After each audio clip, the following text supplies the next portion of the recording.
Hello everyone and welcome back to our channel. I'm Gabby from Fox and Bunny Rise, and in today's video we're going to be making hexagonal coasters using both silver and gold foil. So without further ado, let's get into the video.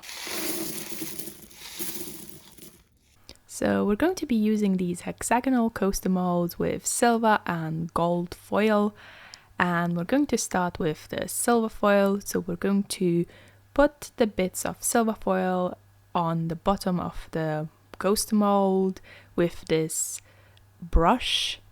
You can use any brush if you want. I'm just trying to use the smaller one for more precision, and then you just keep on going, and I did the same for the gold foil.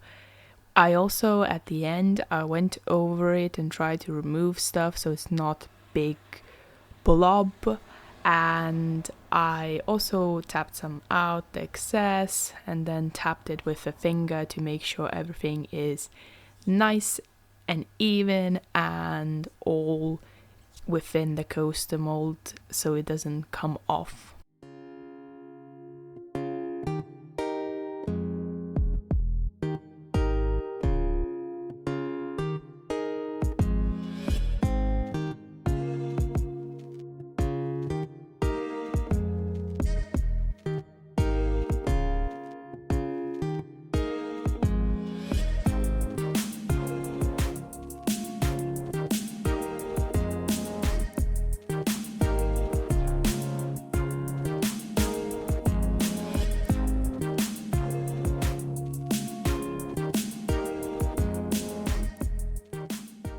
And that's pretty much finished, so we're going to make the Jesmonite mixture.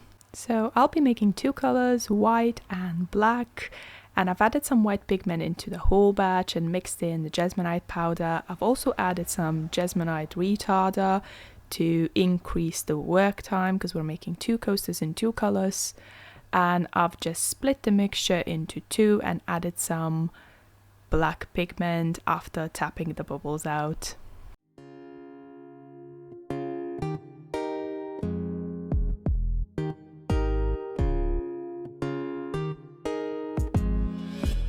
So a bit more tapping before we pour the Jesmonite mixture into the coaster mold. So the first one, I poured it from the middle outwards, and you'll see later on for the gold one I did the opposite, but whichever method works better for you, you can use it, but I don't mind either, so I use whichever feels the most comfortable in the moment.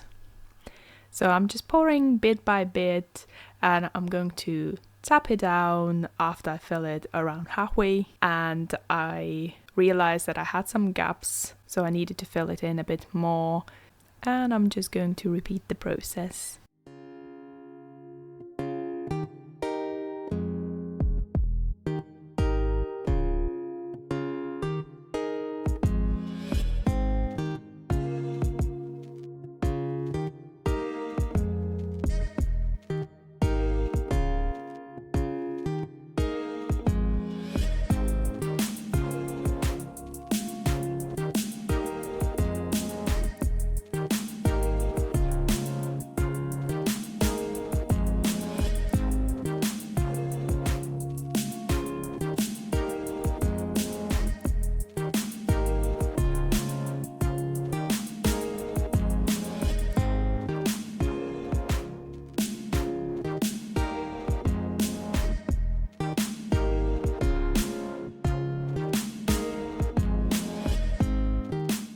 So as I mentioned earlier, I started more from outwards inwards on this one, and I poured mostly black first, and then I poured in the other color, and I did the same thing as with the previous coaster, just fill it halfway, fill the other color halfway, and then tap it down and repeat the process until I filled the mold completely.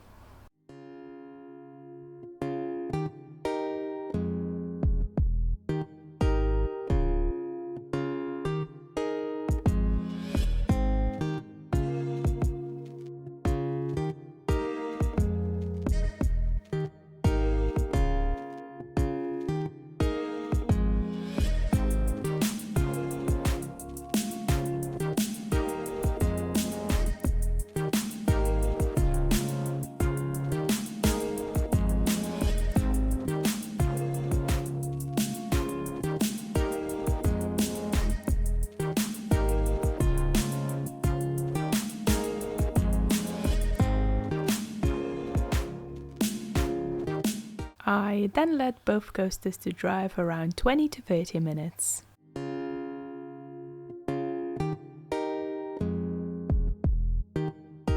And it was the moment of truth. Time to unmold the coasters, and here I was struggling to get some bits out.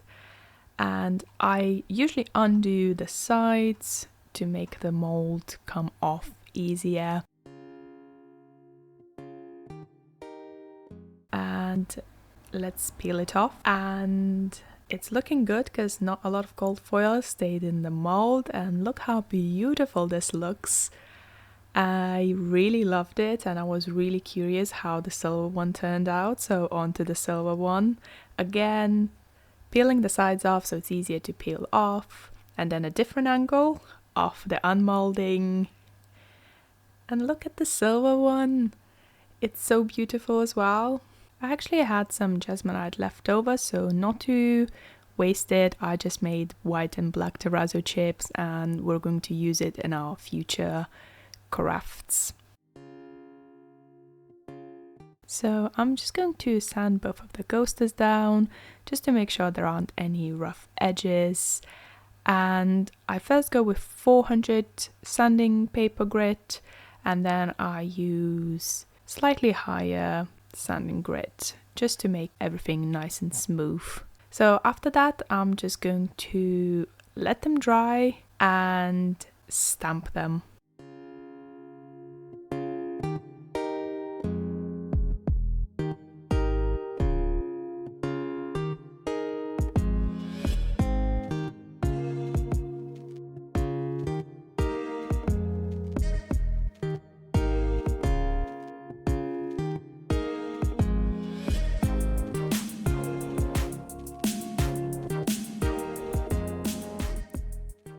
I then let the stamp dry for around a few hours to make sure that it's nice and dry for our sealing process. So the first coat of sealer is diluted by 10 to 20% of water, and we're using Jesmonite acrylic sealer. And I'm applying the first layer with the brush, and I actually tried a new technique for the 100% acrylic sealer, which is usually the second layer. I used a beauty blender. We've never tried this before, but I thought I would give it a go just to see how it works, because we usually use a bit of a cloth to apply the second layer. But this beauty blender worked so well. Honestly, I really liked it. It's like applying makeup to your coasters. That's what it felt like, but it worked so well, and I really like the finish that it left.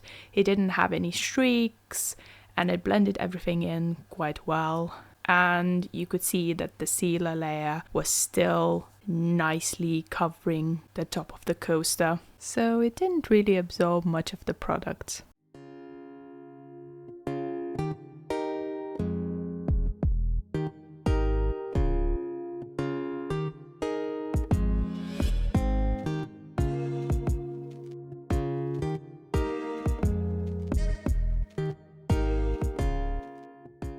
So after the sealing process is finished, we're going to let it fully dry before applying cork feet. And I absolutely love applying cork feet to these coasters because each feet go into each corner. It's really satisfying to watch. And after that, we're pretty much finished. And you can find these coasters on our website at foxandbunnyrise.com with all of our other products. So if you would like to check it out, I'll link it down below. And it's so pretty. I'm really happy how these turned out. If you enjoyed this video, don't forget to hit those like and subscribe buttons, and we'll see you next week. Bye bye.